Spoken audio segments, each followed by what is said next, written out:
Ngiyakhuleka kubalandeli nabathandi ba Dr. Mkhulu Mngomezulu Ngonyama umsamo. Namhlanje bantwana bethongo ngifisa ukukhuluma ngesihloko esithi uhambo lasedlozini.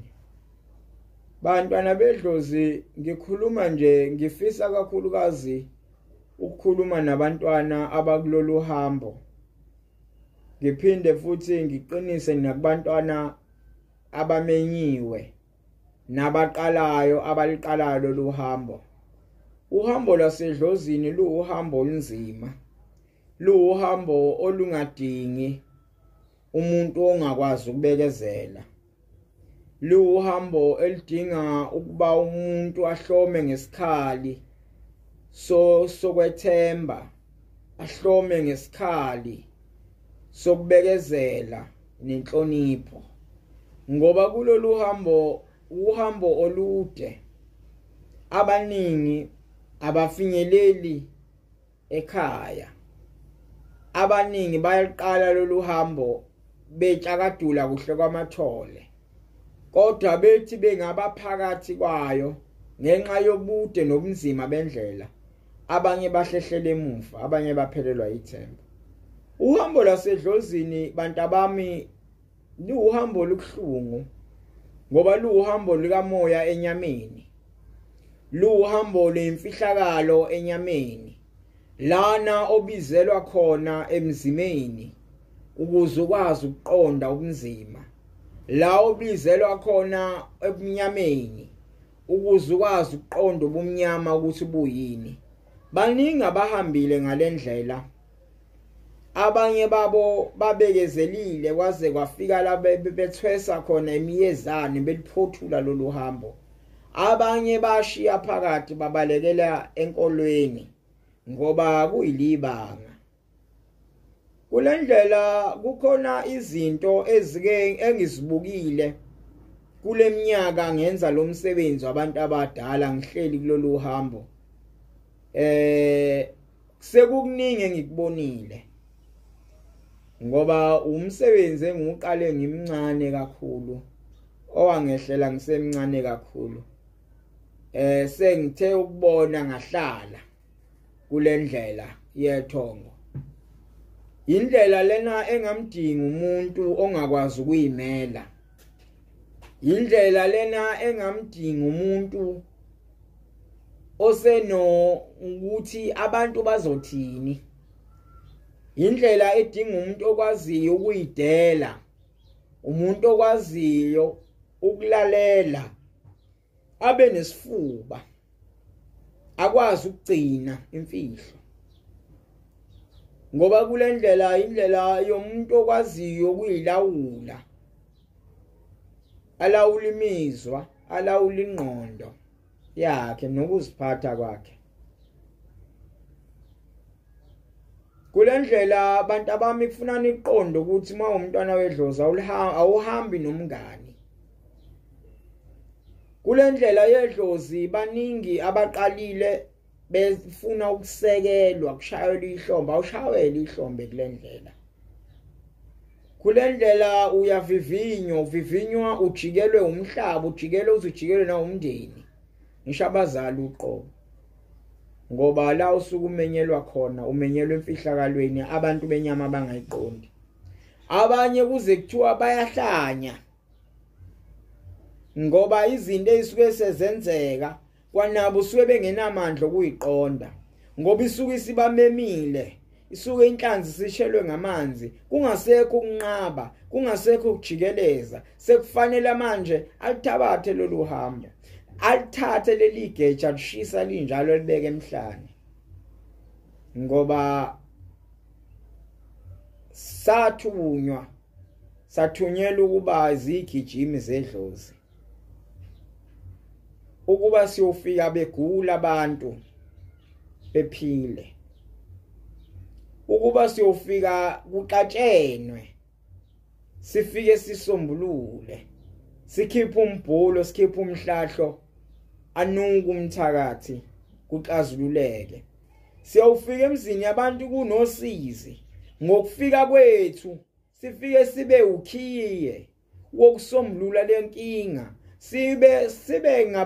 sibe ngabakhombi bendlela yokuphila. Sifike sithole iminyombo yeinkinga zabantu. Kulendlela ke idinga umuntu okwaziyo ukuhloma ngokubekezela. Kulendlela abantu abami kukhange kuthule kweminyama. Esigodlweni ungangeni umuntu. Akusho ukuthi idlozi alikho. Kukhange kushayise kulendlela. Kufike abantu bezokulinga ngayo yonke indlela. Kodwa kufuna uqonda ukukhumbula ukuthi kompe mina kwathiwani mangithabatha lo msebenzi. Asikhumbule kunamagama ethu esinikezwe wona uma sesihlatshelwa imvuma kufa. Sesife enyameni sesivuka kwelamathongo sizibophezela ukuthi imizimba yethu iyoba amalawu, imizimba yethu iyoba izitsha zedlozi. Abanye kwathiwa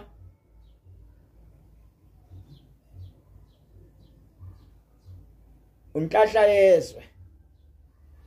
Abanye bayibiza ukuthiwa umkhulu unhlahla yezwe.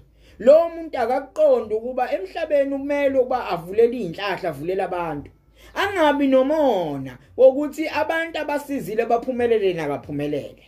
Ngoba namhla waqala wathi waba nokuhawukela lezi zinto ezenzeka kubantu, wafuna sengathi ngabe zenzeka kuyena, uyobe seyayivala lento. Ngoba abanye bethu sidaliwe abantu abamisaba izakhiwo ezingamabrinji wokuwezela abantu ngaphesheya kwelempumelelo. Abanye kuthuza nemvula. Lo unikeziwe isibusiso sokulethi indalo. Unikeziwe isibusiso sokuphilisa. Abanye ababathola abantwana kodwa mabefika kubufuku ubamisela abantwana bebe nabo. Ngakho ke igama lomelaphi akulona igama ohlala phansi nje ugobela bese ethi hayi wena unokukhanya unombani uyabona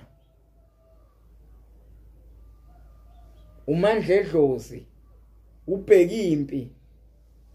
Amagama onke lawo esiwanikeza wona ekufuna siwaqonda umlando wawo ngoba ukuphila. Uma siyokukhumbula amagama ethu siyawuhlala ezimisweni zamagama ethu lokho esabelwe idlozi. Bantu abami siyawuphila, bantu abami siyokuhamba ngokukhanya, bantu abami siyokunqoba izikhathi yodlula besivalele sidlule siphumelele ngaphesheya. Kunzima kulendlela abantu abami kufuna uthembe edlozi. Uthembe kufika abantu begula bekuthiwa lo muntu uzokufa kodwa uphikelele ukuthi wena uyayazi into yangenayo. Wena uyathemba leli dlozi lo muntu uzophila. Aphila umuntu. Uphila nje ngoba uyethembile lento yangenayo, uyethembile lento engaphakathi kuwe. Kange kube mnyama endleleni. Kodwa ubumnyama mntana makusho ukuthi ngeke kuse.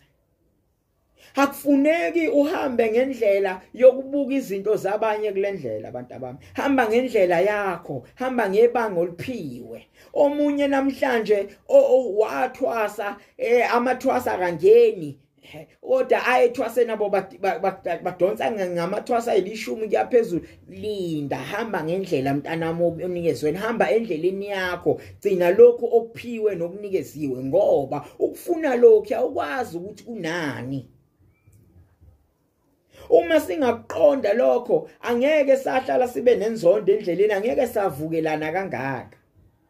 Lethembe idlozi. Ukuthula kwala kusho ukuthi alikho mntanami. Kwesinye isikhathi ke lithule ngoba kunezimpi elisayixazulayo phambili. Kunezinye izinto esike sifune kodwa ibanjwe ngoba ngeke sizoba isiphazamiso endleleni yethu. Khona omunye ke kubanjwa imali ngoba kuyabukakala ukuthi mayeke wanikwa imali uzoba nempakamo. Ngakho ke uhambo lasehlosini bantu abamlunzima. Uhambo losizi nenyembezi. Uhambo oluhanjwa umuntu ngokuyidela nokuthembeka nokulesaba ihlazo umntwana wedlozi. Ngoba khumbula ukuthi lo muntu owangenayo alingathuki idlozi ngawe. kulendlela kufunakala uyiphakamise kodwa sebenza kanzima kube imisebenzi yakho ekuphakamisayo kulendlela ungahamba uyishaya isifuthi nangenyanga mina ngiyabethela mina nginomuthi cha hamba ubethele akube abantu abashumela ukuthi hayi cha KwaZulu ayithole ikhona lento akekho umuntu oNkulunkulu kulendlela kodwa siyafunda siyaqonda ngokulandela nokuhamba ezimisweni zethu ngagcogcomi uma besakunikeza ukuhlola hlala lapho bhula beyisangoma kodwa umama bekupha futhi ikhambi lokuba yigedla lapha musu ukugqamalaza uhambo lwasedlozini lunzima ngoba lolu hambo alisikho ukuqonda nokwazi komuntu abanye kuphela iminyaka namhlanje bahleli ababesebenza kungena abantu ukugcwala kuthiwa ngoba wayicabanga ukuthi lolu hambo luqonda kwakhe kanti cha asazi bantu abami ukuba sangenwa sisohambeni ilingo nomhlaba namadimoni ayokuma endleleni zethu ngisho imindeni yethu uqobo yakusiphendukela siyakuthuka sibizwe ngamagama sihlusheke sihlushwa senziwe yonke into kodwa ekugcineni asikhumbule ukuthi sizohambeni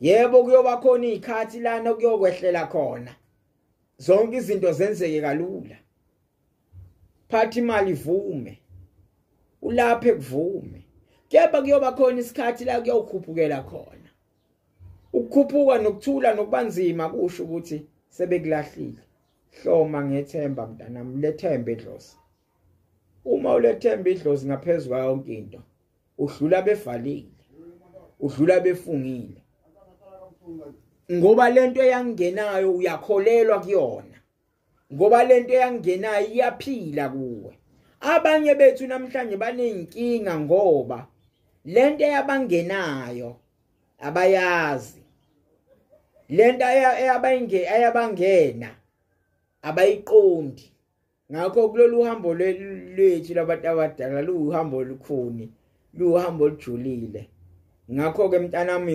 bekezela lithembe lihloniphe idlozi uzulesabi ihlazo